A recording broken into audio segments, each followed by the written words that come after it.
என்னங்க நீங்க? நான் எவ்வளவு பெரிய பிரச்சனைய சொல்லிட்டு இருக்கேன், நீங்க என்னடானா என்ன கிச்சனுக்கு கூட்டிட்டு வந்திருக்கீங்க?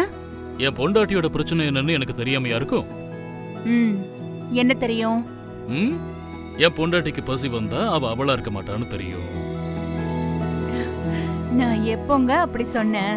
நீ சொன்னாதான் எனக்கு புரியணும்னா இத்தனை வருஷம் நான் உன்னோட குடும்பம் நடத்துனதுல அர்த்தமே இல்லமா?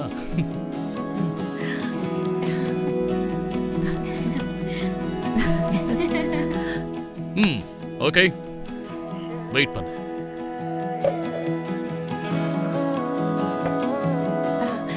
என்னங்க பண்ண போறீங்க?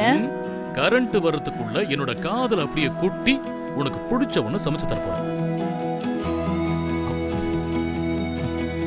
சித்தப்பாக்குள்ள இருந்த காதல் எப்படி வார்த்தையா கொட்டுது பாருங்க.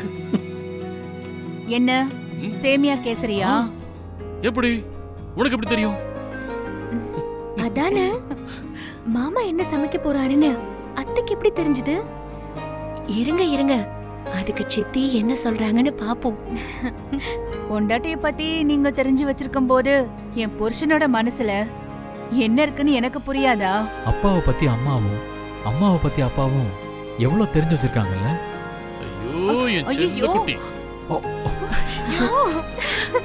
நீங்க நடு வீட்ல நின்னு என்ன பண்ணிட்டு இருக்கீங்க? பிள்ளைங்க யாராவது பாத்திர போறாங்க. சரி சரி, நான் இப்ப ஒண்ணும் பண்ணல, நான் சமைக்கிறேன் இப்போ. ஓகே. மாமாவுக்கு சமைக்கலாம் கூட தெரியுமா? தம்பி அண்ணாமலைக்காக என்ன வேணா செய்வாரு. அம்மா அப்பாவோட வேற வெர்ஷனை பாக்குற மாதிரி இருக்கு.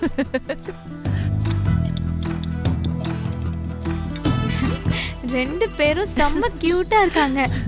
அப்படியே ஒரு வீடியோ எடுத்து சோஷியல் மீடியால லவபிள் ஹஸ்பண்ட் அண்ட் ஒய்ஃப்னு ஒரு போஸ்ட் போட்டா சூப்பரா இருக்கும். அப்புறம் அம்மாவும் அப்பாவும் ஓவர் நைட்ல ஃபேமஸ் ஆயிடுவாங்க. அவ்வளவுதான், சித்தி நம்மள தொலைச்சிடுவாங்க. சும்மா இருங்க, சத்தம் போட்டு காட்டி கொடுத்துறாதீங்க.